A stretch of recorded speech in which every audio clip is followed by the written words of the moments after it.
बिस्मिल्लाहिर्रहमानिर्रहीम। अस्सलाम वालेकुम नाज़रीन, हमारी जो वीडियो का टॉपिक है वो बेसिकली है जून बजट का खसारा आसमान पर होगा और 3 चीज़ें अभी ख़रीद कर आपको रखनी चाहिए। जून बजट तक आपको ये तमाम तर चीज़ें फ़ायदा देंगी, आपके पैसे की वैल्यू को कमज़ोर नहीं होने देंगी। इवन डैट के मुआशी हालात जो भी चल रहे हो, सियासी या गैर यकीनी जो भी चल रही हो, स्टॉक मार्केट ऊपर जा रही हो नीचे जा रही हो, आप इन 3 चीज़ों में अपनी इन्वेस्टमेंट रखेंगे इंशाल्लाह आपको नुकसान नहीं होगा। और आपको एक और चीज़ बता दूं कि देखिए IMF के हालिया बयान आया। IMF ने पाकिस्तान के स्टेट बैंक के ज़खायर में $1.1 बिलियन की जो किस्त है वो मंजूर करने के बाद उसको ट्रांसफ़र कर दिया, जिससे स्टेट बैंक के जो फॉरेन रिजर्व है काफ़ी मजबूत हुए। इससे डॉलर की वैल्यू में थोड़े दिन के लिए कमी वाक़या होगी। पाकिस्तान का current account 60 crore 90 lakh dollar से सरप्लस हो गया। ये एक अच्छी खुशाइन बात है। माली साल की पहली 6 माह में पाकिस्तान के ज़री शोबे में 6.8% की मजबूती नुमा हुई है। उसके बाद पाकिस्तान के इंडस्ट्रियल सेक्टर में बड़े लेवल के ऊपर 0.5% की कमी नोट की गई है। और उसके बाद जो पाकिस्तान का करंट अकाउंट खसारा है वो ये जो साल चल रहा है इसमें 87.5% कम हुआ है।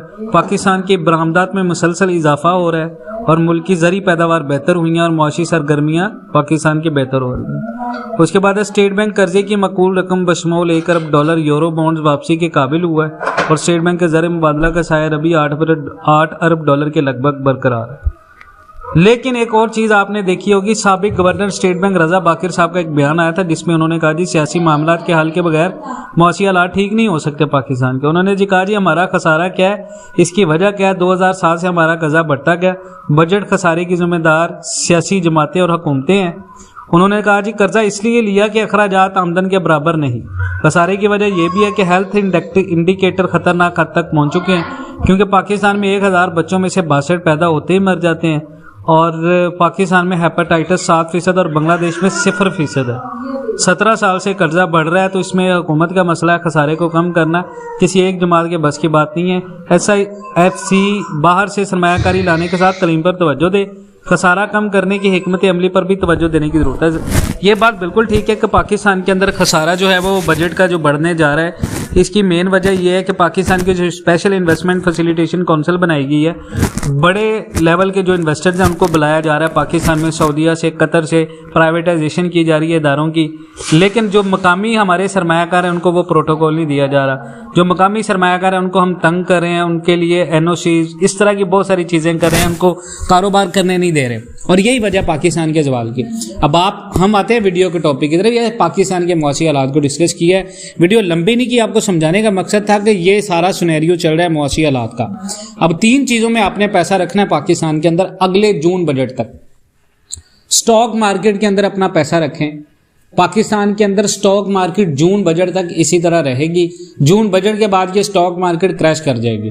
तो जून बजट तक जितने लोग भी अपने पैसे को बेहतरीन शक्ल में आप अगर स्टॉक मार्केट के अंदर इन्वेस्टमेंट करना जानते हैं, आपको पता है स्टॉक मार्केट में कैसे इन्वेस्टमेंट करना है, कैसे अकाउंट बनाना है, किस तरह किस कंपनी के शेयर खरीदने हैं, वो हम आपको बताएंगे। लेकिन स्टॉक मार्केट के अंदर आपकी इन्वेस्टमेंट लाजमी होनी चाहिए। कोई नया बंदा जिसको इल्म नहीं है वो स्टॉक मार्केट के अंदर पैसा ना लगाए। जिस बंदे के पास स्किल्स हैं, जिस बंदे के पास इंफॉर्मेशन है, वो स्टॉक मार्केट के अंदर अपना पैसा लाजमन लगाए। दूसरी चीज़ है कमोडिटीज़।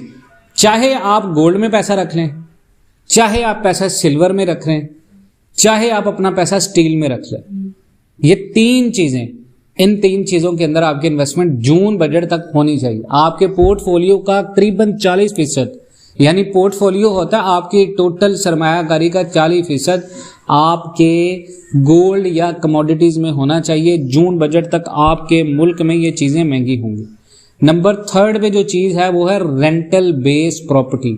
सिर्फ आपने रेंटल बेस प्रॉपर्टी कोई भी हो वो लेनी है अगर आपने अपने पैसे की वर्थ को मेंटेन रखना है, उसके साथ साथ आपने कुछ अर्न भी करना है। तो ये 3 चीज़ें, ना कोई सोसाइटी में आपने किस्तों पर प्लॉट लेना है, ना कोई रेजिडेंशियल प्लॉट लेना है, सिर्फ आपने रेंटल बेस प्रॉपर्टी खरीदनी है अगर आपके पास पैसे हैं। ये 3 इन्वेस्टमेंट करनी है जून बजट तक और तीनों इन्वेस्टमेंट आपको फ़ायदा देंगी। इसके अलावा भी बहुत सारी इन्वेस्टमेंट है। अभी पाकिस्तान के अंदर हालिया जो हुकूमत ने गंदम का रेट निकाला है, तो आपके पास अगर बल्क में इन्वेस्टमेंट आप कहीं से सस्ती लेके आके थोड़ा सा उसमें मार्जिन रखे, ये नहीं कि आपने उसको ज़ख़ीरा अंदोज़ी कर लेना, बिल्कुल ऐसा नहीं है। आप थोड़ा सा अपना मार्जिन रख के बल्क में उसको सेल कर सकते हैं। बहुत सारे लोग ऐसा कर रहे हैं। करीबन 20-20 लाख रुपए की इन्वेस्टमेंट करके गंदम की उसको सेल कर रहे हैं, उसके ऊपर मार्जिन ले रहे हैं 2 से 3 लाख रुपए का, और वो बिल्कुल आपका जायज़ है। वो ज़ख़ीरा अंदोज़ी वो होती है जो लंबे अरसे के लिए आप वेट करते हैं। एक चीज़ आप आते सार निकाल रहे हैं लेकिन थोड़े मार्जिन रखिए, तो वो चीज़ बिल्कुल जायज़ है, वो आप कर सकते हैं। तो ये अभी हाल ही में चीज़ है। इसके अलावा लाइफ स्टॉक का बिजनेस है जिसके अंदर आपने पैसा लगाना है, वो आपको बेशक बहुत सारा फ़ायदा देगा आने वाले वक्त के अंदर। मज़ीद इस तरह की अपडेट्स के लिए जुड़े रहें पाकिस्तान एंड वर्ल्ड टीवी के साथ। इंशाल्लाह मिलते हैं नेक्स्ट वीडियोज़ में, तब तक के लिए अल्लाह हाफ़िज़।